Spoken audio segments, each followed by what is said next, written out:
আমরা জানি যে মক্কা প্রচন্ড গরম ছিল রাসূলের জমানায়,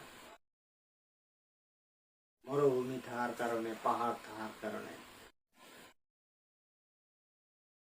10 জন সাহাবী অনেক শুকায়া গেছে,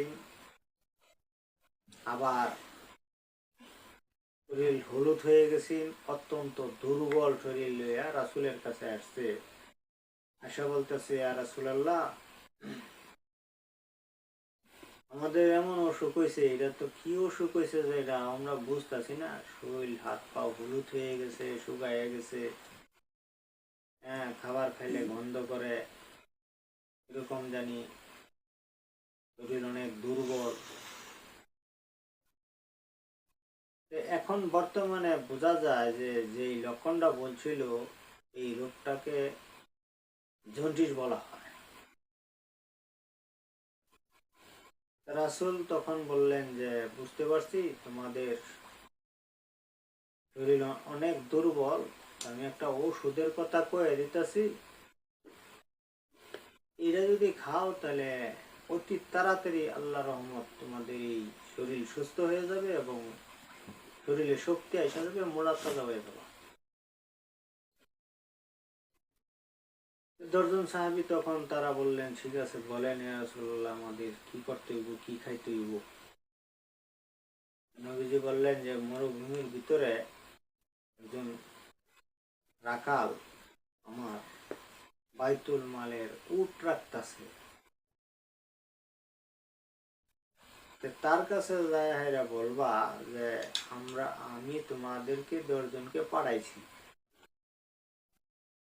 ওটা যখন প্রস্রাব করে, এই প্রস্রাব একটা বাসনের মধ্যে নিয়ে এই প্রস্রাব অল্প অল্প খাবা, আর উটের দুধ খাবা, তোমাদের এই জন্ডিস ভালো হয়ে যাবো।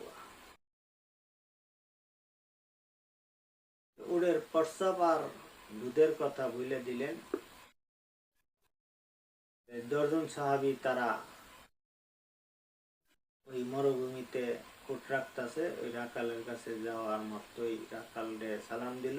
রাখালে তাদেরকে সালামের জবাব দিয়া বললেন, আপনারা কে? যে আমরা তো নবীর সাহাবী, রাসূল আমাদেরকে পাঠাইছে,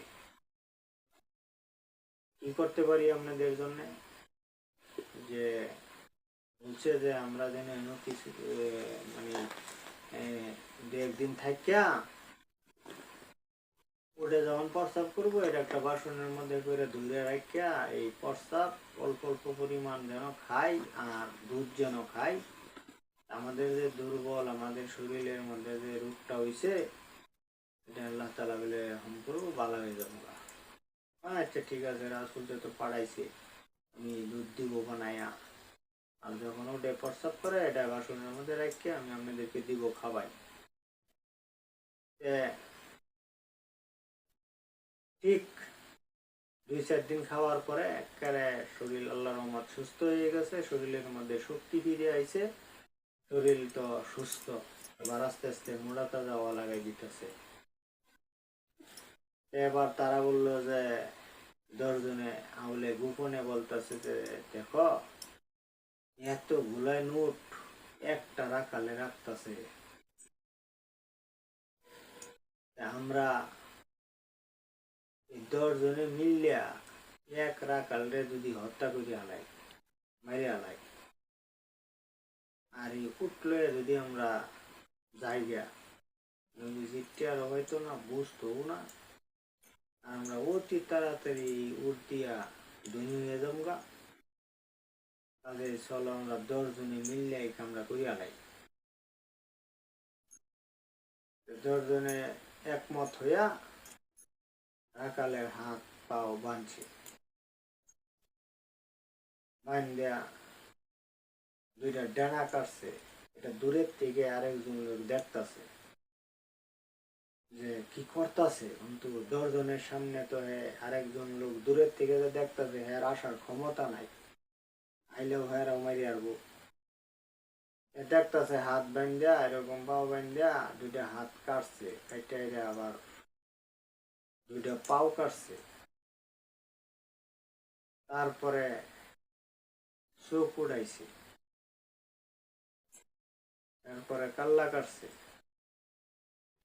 নিষ্ঠুর ভাবে হত্যা করার পরে তারা 10 জনে মিললে উডের পাল নিয়ে যখন রওনা দিছে যাইতেছে, এই লোক দৌড়াইয়া রাসূলের কাছে এসে বলছে যে আর রাসূলুল্লাহ, আপনি তো যে রাখালকে দায়িত্ব দিয়েছিলেন উট পালার জন্য, এই রাখালকে তো 10টা লোকে হাত বাঁধছে, পাও বাঁধছে, বাঁধে হাত কাটছে, পাও কাটছে, চোখ উঠাইছে, কাল্লা কাটছে, এভাবে নিষ্ঠুরের মতন মারছে।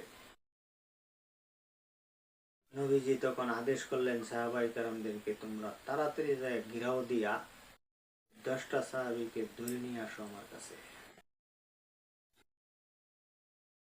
তারা তো আর জানে না যে খবর রাসূলের কেন পড়ছে না। তারা তো ওই বাতান লইয়ে আস্তে আস্তে যাইতেছে, কারণ এরা খাইল্লা ফিন্ডা হইলে নি দ্রুত তাড়াতাড়ি যাবাই তো, উঠ তো আর দৌড় দেয় না, আস্তে আস্তে যা। সাহাবাই কেরামরা চতুর্দিক দিয়া ঘিরাও দিয়া 10 জনকে জীবিত অবস্থায় রাসূলের কাছে নিয়ে গেছেন। নবীজি তখন বললেন যে কিভাবে কিভাবে মারছো? বলল, হাত পাও বান্ধিয়া, হাত দুটা কাটছি, পাও দুটা কাটছি, চোখ উঠাইছি, কাল্লা কাটছি। নবীজি বললেন, এই 10 জনেরও হাত পাও বান্ধব এরকম ভাবে। সাহাবাইকার আমরা বানলেন, বললো দুটা হাত কেটে দেও, 10 জনের কাটলেন, দুটা পাও কাটো, কাটলেন। এখন নবীজি বলেন, তারা সে যেমনে যেমনে মারছে ঠিক এইরকম ভাবেই 10 জনের চোখ উড়াইছে। এবার নবীজি বলেন, তার গর্দান 10 জনের কাটো, কাটছে। এইভাবে 10টা সাহাবীকে আল্লাহ রসুল একজন রাখালকে যেভাবে মারছে ঠিক এইরকম ভাবেই 10 জন সাহাবীকে মাইরা দুনিয়ার থেকে জাহান্নামে পাঠিয়ে দিলেন।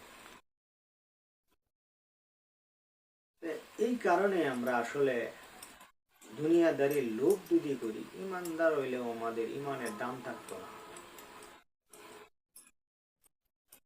কেননা এই সাহাবীদের ইমানের শক্তি যেনি আসেনি, এর চেয়ে বেশি লোভ করছে দুনিয়ার লোভে। তাদেরকে অন্যায় করছে, অপরাধ করছে, মনের মধ্যে বিভাগে বাঁচছে না, অপরাধের সাথে জড়িত হইয়া খুন ফন্ত করিয়া দুনিয়ার লোভের দিকে যায় চিরস্থায়ী জাহান্নামী হবে। এই জন্য ভাই, আমরা মুসলমান হওয়ার পরেও আমাদের এই কথাগুলো খেয়াল রাখতে হইবে, যাতে আমরা এমন কিছু কাজ না করি যে কাজে আল্লাহ বেজার হয়, নবী বেজার হয়, ইমান নষ্ট হয়। এটি যেন আমরা না করি। আমরা যেন সত্যিকারে আল্লাহ যা হুকুম করছে তা যেন মানতে পারি, যা নিষেধ করছে তা যেন বর্জন করতে পারি, রাসূলের সুন্নত অনুযায়ী, তরিকা অনুযায়ী যেন জীবনটা চালাইতে পারি। আমরা যেন আখিরাতমুখী হইতে পারি, দুনিয়ামুখী না হইয়া। আমাদের ভিতরে যার যে ভুল আছে আমরা তওবা করিয়া আসুন আমরা বালা হয়ে যাই, ইমানদার হয়ে যাই, আল্লাহওয়ালা হয়ে যাই, যেন রাসূলের শাফায়াত পাই, সাহাবায়ে কেরামদের সাথে যেন আমাদের হাসর নসর হয়। এই জন্য আমরা তওবা করি, আল্লাহ পাকের কাছে দোয়া করি। আমার এই ভিডিওটা আপনারা লাইক, কমেন্ট, শেয়ার, সাবস্ক্রাইব করে দেবেন।